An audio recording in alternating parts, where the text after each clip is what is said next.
Now let's look at what the papers are saying, and we have Dr. Constance here this morning. Glad to have you join us. Great to see you, Ndi. Good morning, Nkechi. It's Good Friday, morning. and I'm so excited. It's weekend. Okay, let's look at what the paper is talking about this morning with our guest, Dr. Austin Maho. He is a lecturer at the International Institute of Journalism in Abuja. Thanks for joining us. Good morning. Hello there and welcome Morning to the to you. program. We'll begin with this day newspaper. Nigeria targets 4 million barrels per day of oil production and 10 billion cubic feet gas output by 2030. Tinubu, secure Nigeria is secure Sahel. Kwankwaso, wind of change will blow in 2027. Security, INEC will run Helter-Skelter. And then NWC, women fought Tinubu over all-male board membership. NWDC is the Northwest Development Commission. The nominated board members are expected to contribute their word of experience to the board. Well, I want to pair the story with another one on the website of this day, which is on Senator Ireti Kingibe. She says that being a woman in the National Assembly is very hard. She said this in response to an accusation by some women group that accused her of abandoning them after the elections. Ireti Kingibe says lobbying to get things done in the National Assembly is very difficult and it preoccupies her. I mean, it's hard to fault her statement. We live in a misogynistic society, and when you look at the National Assembly, less than 5% of women are in both the upper house and the lower chambers, and I can imagine that it is tough to get anything done, Dr. Maho. You, in a way, you have to just pity and agree with the statement she made. She's the only LPC senator in the National Assembly, and the only one of 3 women. The others are, I think, one APC, one from APC, another one from PDP. So when you have a Senate populated by men made up of just 3 women, you find out that for her to be able to push her agenda through in terms of her legislative agenda and having real impact on the lives of those that voted her into power, it's not going to be easy. And don't even forget that as a minister as a senator of the Federal Republic of Nigeria, representing the Federal Capital Territory, her relationship with the Minister of the FCT has not been that cordial. So that, to me, puts a lot of clog in her ability to be able to deliver, for the people of the FCT. So it's a big problem. And I think that as a country, we should begin to look at women's participation in politics. There's this 35% affirmation. What has happened to it? What are we doing, to make sure that women are fully integrated, mainstreamed into Nigerian politics? A situation whereby it seems as if it's an all-men affair and women seems to be excluded. It doesn't augur well for the growth of our democracy. Right. Ndi, when you look at Nigeria, it may be cheating itself by not deliberately formulating policies that will support and help women to be in politics, in active politics, because they do have a lot to offer. That's why you talk about inclusivity, which is across the entire globe. Everyone in every democracy talks about inclusivity, whether it's for women or persons with disabilities or the young ones. But you see, in Ireti's case, it's like being in the deep blue sea. It will be a question of balancing, because she's talking about, do you want personal benefits, or would you rather have benefits that encompasses the entire community of Abuja, where she's the senator? So, and they're talking about not holding, what do you call it, town hall meetings. It's tough for her being a woman there, and the women that voted her are saying, you didn't come back to say thank you, whether they thank you just by word of mouth or politics, you have to drop something. But the bottom line is that she has to find a way to do a balancing act. Sometimes being present matters, patting people on the back matters, not particularly giving them anything. So it's tough for her, but she has to find a way to do a balancing act. Yeah, but Nkechi, the bigger conversation is really the amount of women we have in politics. You know, yes, they did accuse her. She did explain, because sometimes you don't understand these things except you are actually in politics. Then you get to understand how the things work. Exactly, and I think you've said what makes this story even more interesting is it reflects that broader struggle for women's inclusion in governance. And Ireti Kingibe's story just underscores that 35% gender representation battle that we've been talking about. Women obviously want to see other women succeed, but I think in this case, they also want those successes to be tangible to them, relatable, and sort of impactable on a personal level. Her admission that being a woman in politics or in the National Assembly is hard opens up that wider conversation about gender and governance. However, we also need to note some of the things that this senator has done in her over 1 year in office. She's been trying to meet these personal expectations of her in her constituents. She's had some public projects and legislation. For example, she spearheading initiatives of, I think, about 50-bed hospital and ICT center here. She also provided with her personal funds, she says, over 2,000 JAM forms out of her personal savings. So, I mean, yes, it's a broader conversation about women, inclusivity in governance. However, these people that are accusing her, I think they want that impact. They're saying, oh, look, we helped you. We were very significant to your achievements as a senator, and now they want that personal touch. So it's just a balancing act of personal touch and those long-term projects that she's trying to achieve. Okay, let's look at Punch newspaper. Tinubu plans to bar customs, NPA, others from revenue collection. October 1 deadline. Naira for crude deal fails to take off. Iran summons envoys as Israel intensified Beirut bombing. And NPCL votes 8 million barrels monthly for $8.8 billion debt, according to report. IOM repatriates 180 Nigerians stranded in Libya. Fubara insists on LG polls amidst protests by Wike allies. So the controversy in Rivers continues. The court has ruled that elections must hold tomorrow. It will seem that those that are afraid of losing want it to be stopped at all costs. One wonders what will happen tomorrow, Dr. Maho.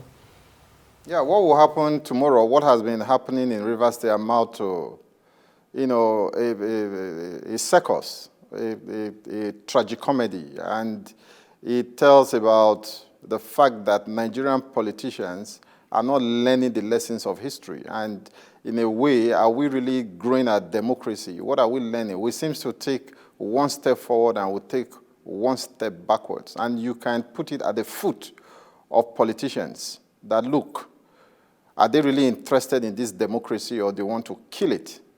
So that is what I see about Rivers State. And coming down to the elections in Rivers State properly, you know, at times, analysts have equally said that the judiciary seems to be the weakest link in our electoral process. The role the judiciary plays at times is not helpful of the development and deepening of our democracy, where you have conflicting court judgment emanating from Port Harcourt in Rivers State and also another one from Abuja. You can tell that these court judgments are politically motivated between the personnel of the Minister of the FCT and, of course, the Governor of Rivers State. So what's the real issue? The real issue is that, look, Fubara is insisting that, look, I'm going to contest the election. But there is a subsisting court judgment that bars INEC from releasing the updated voters registered to the Rivers State Independent Electoral Commission. That's a big problem. And that court judgment, if you read it, the details of it, it equally bars the Nigerian police and the DSS from giving security cover for the conduct of the election. So I wonder how, under that confused state, Fubara would be able to conduct elections in Rivers State. And again, it tells a lot about the personality of Fubara himself. He seems not to have a grasp of what is happening and the forces that he's fighting in Rivers State. If people can go around him and take actions that doesn't help, in the the election that he has proposed that will take place in Rivers State tomorrow, it helps to equally. Why I said he has not demonstrated capacity. Okay. It helps if we can ask the question of if it were a Wike that is still the governor of Rivers State, will all this be happening? Right. Okay. Let's look at the Guardian newspaper. A lot of confusion. Well, the elections are tomorrow, so we'll see. We'll keep you updated. Guardian this morning, lured by passion, imperiled by political class, broken system. As soon Nigeria in a hopeless state and situation worse than 1984. Bureau knocks LASG officials for failure to submit asset forms. Court grants Taraba ex-governor Ishaku 150 million naira bail in alleged 275 billion naira fraud suit. The ex-governor Darius Ishaku was barred from traveling outside the country too. He was in office for 8 years. When the news broke that Ishaku was arrested by the Economic and Financial Crimes Commission, that was a bit confusing. So the EFCC can arrest ex-governor of Taraba State, who ruled on the platform of PDP, but cannot arrest ex-governor of Kogi State, Yahaya Bello, who ruled on the platform of the APC. It is baffling, Dr. Maho. It's baffling. That is why I said earlier on, institutions of state, they seem to act like a circus, running around and not giving the expected result that Nigerians desire. So the case of Kogi State is one that has baffled everybody. And at times, it gives credence to those who say that, look, Nigeria is under a spell. You declare somebody wanted, the person came to you, and you are all in confusion. It's like when some people pray that prayer of, let the Almighty put confusion in the midst of the enemy. And I think on this note, the EFCC need to really come out and discharge its responsibility of ensuring that it not only talk, it follows up its talk with action. Many of us know where Yahaya Bello is. Yahaya Bello is within the princate of this country. And why it is almost impossible for him to be arrested and brought to book, it left many of us baffled. The EFCC, under the current leadership, we know is doing a lot, is talking tough, but it has to match that talk with action.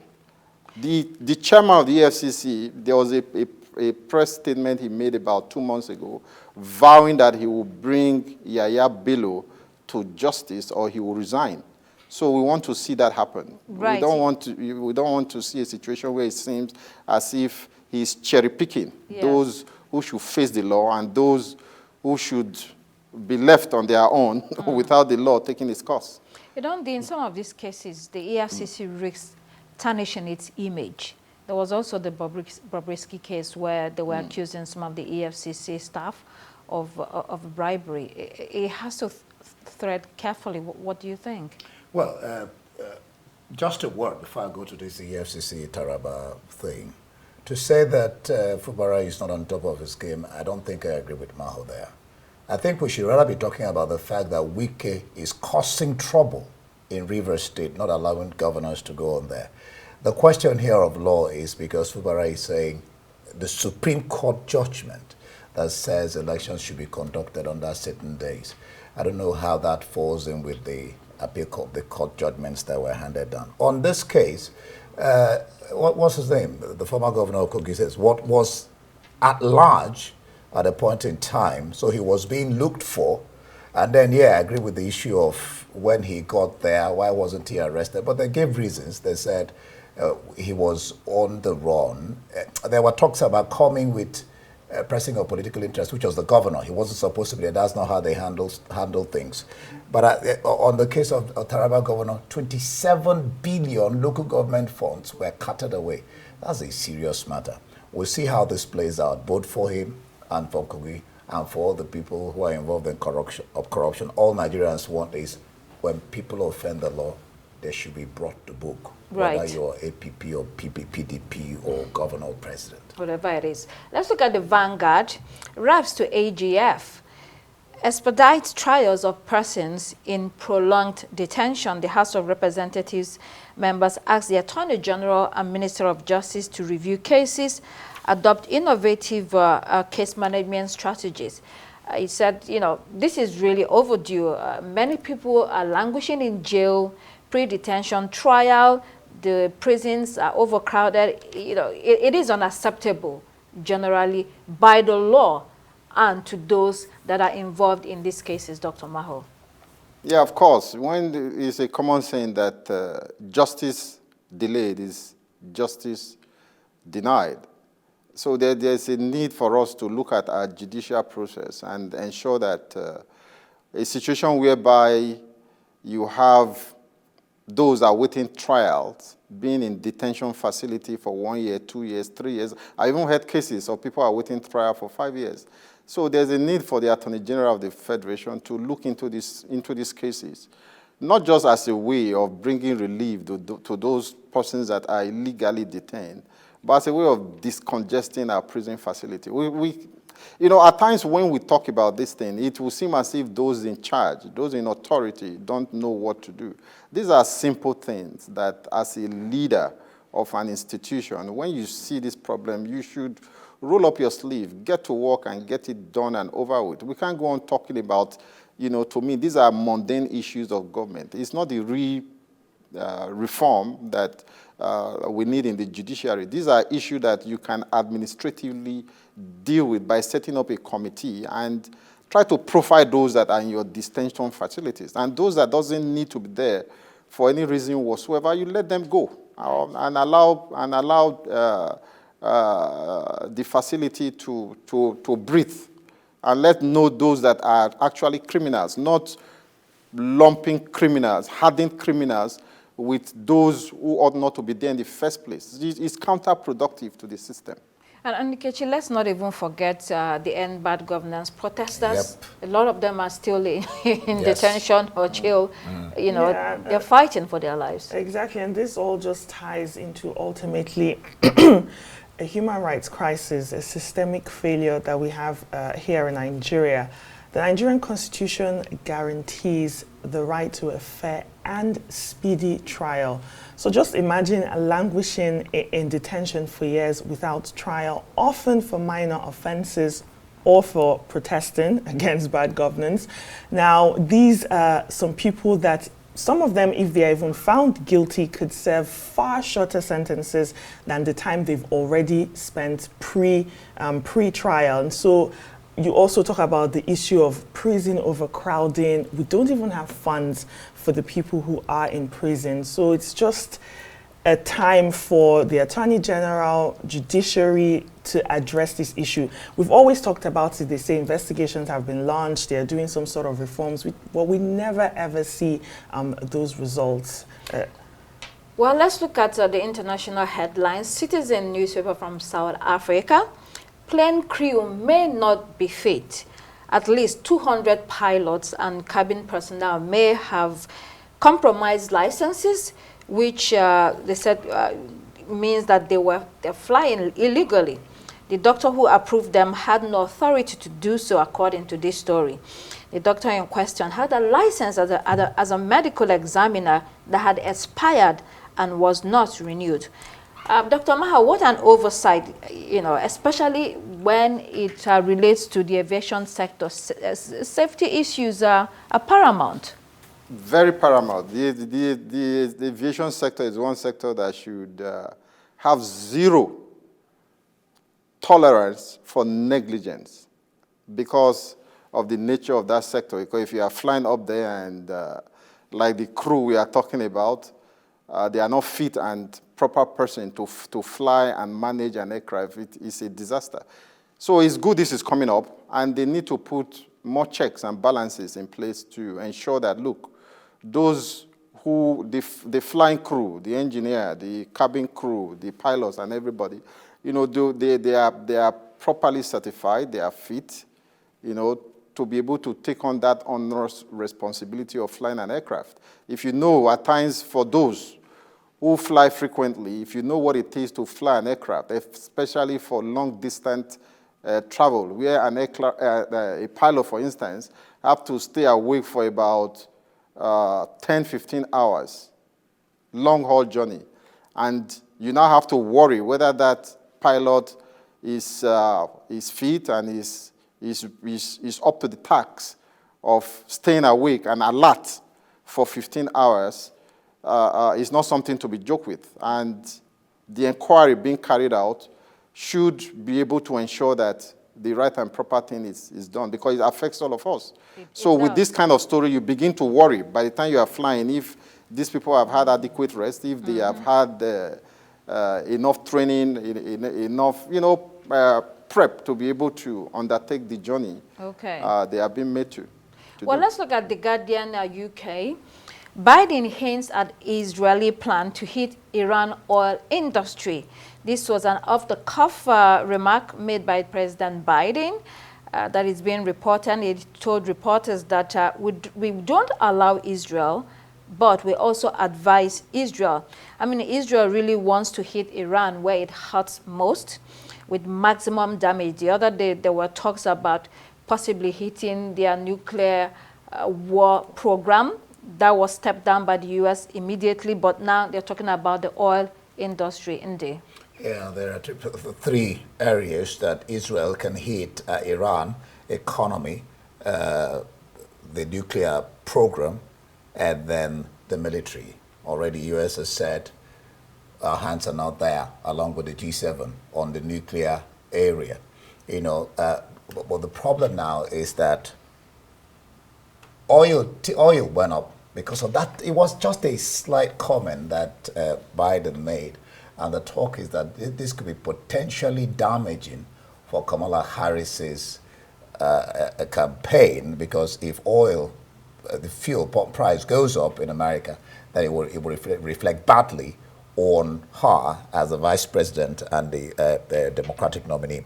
But we'll watch and see other circles that are criticizing EU, that they're quiet when that region is sitting on a time bomb ticking and they're not doing enough. So we'll watch and see what happens. America is saying if they have the right to defend themselves, but it has to be proportionate, you know.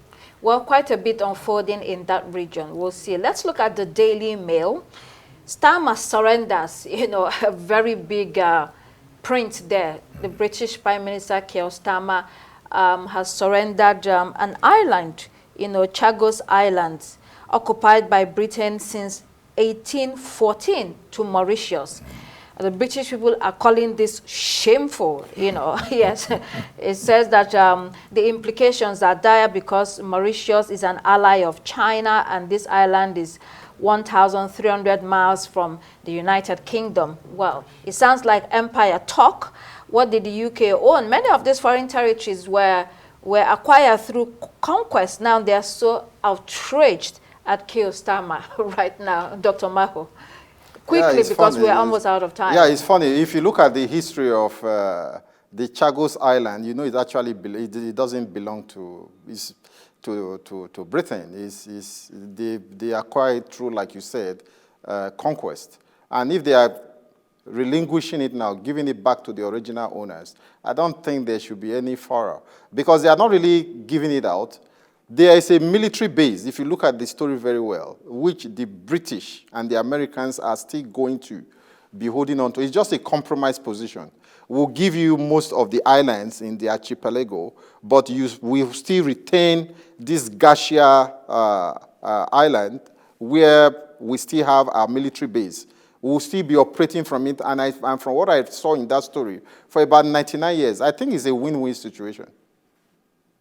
Because you have the last word on this. I think it's just interesting watching how Sturman navigates this sort of political fallout. He's had a lot to chew on since he became prime minister, being accused of dangerous capitulation by handing over that territory. But for all the noise about surrendering sovereignty, that base remains firmly under British and American control, at least for the unforeseeable future. Right. Okay, that's all we have on Newspaper Review this morning. All right. Thank you so much, our two doctors, Dr. Maho in our offsite studio, and also Dr. Constance Ikoku here in the studio with us. Up next, we have the morning show. Goodbye from myself, Nkechi Nana. Goodbye. I am Ndi Amogo. Thanking you for watching. Have a great weekend.